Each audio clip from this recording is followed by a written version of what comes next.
Salut à tous, Kwame Sport, j'espère que vous allez bien, peu importe l'heure et l'endroit où vous regardez cette vidéo. Avant de commencer, cliquez sur like, abonnez-vous et activez la cloche de façon à être tenu au courant quand je posterai de nouvelles vidéos.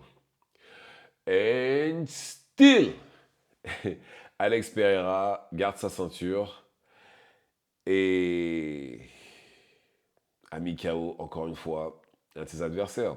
La victime était Jiri Prochazka, c'était le rematch de leur combat du mois de novembre.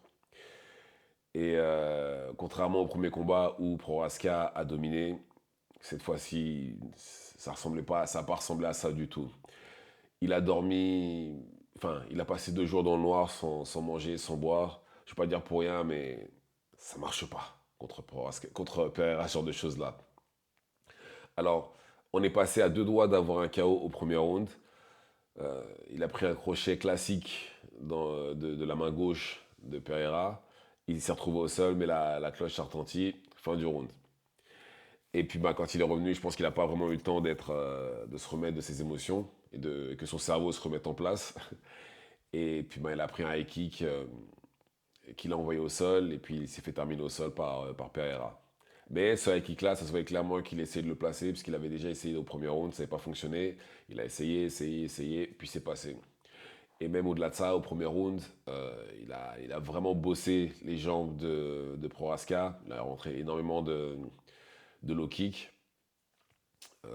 Il a pas mal jabé aussi. Il a vraiment fait un bon travail. Il a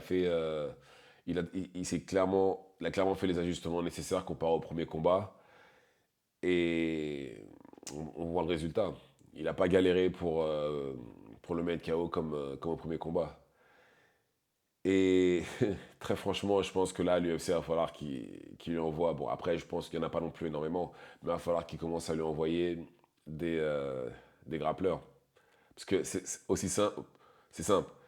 Je ne vois pas un striker le battre dans sa catégorie. Il n'y en a pas un. Il n'y en a pas un qui le battra. Et très franchement, si ça continue comme ça, il finira invaincu dans sa catégorie. Si, enfin, même invaincu jusqu'à la fin de sa carrière, si ça continue comme ça. Et d'ailleurs, il a aussi annoncé enfin, il a répété que dans le futur, il aimerait bien monter en heavyweight. Ça, par contre, ça, ce sera intéressant. Et bon, à voir, hein. Mais en tout cas, très belle victoire. Et ce serait bien de le voir contre Ankalaev. Contre Ankalaev, ce serait bien. Ankalaev, pardon. Maintenant, le problème, c'est que, à ce qui paraît, il y a des chances que lui aussi fasse partie de ceux qui ne peuvent plus rentrer aux États-Unis. Et ça risque, ça pourrait poser problème pour une opposition entre les deux. Et ce serait vraiment dommage qu'on en arrive là.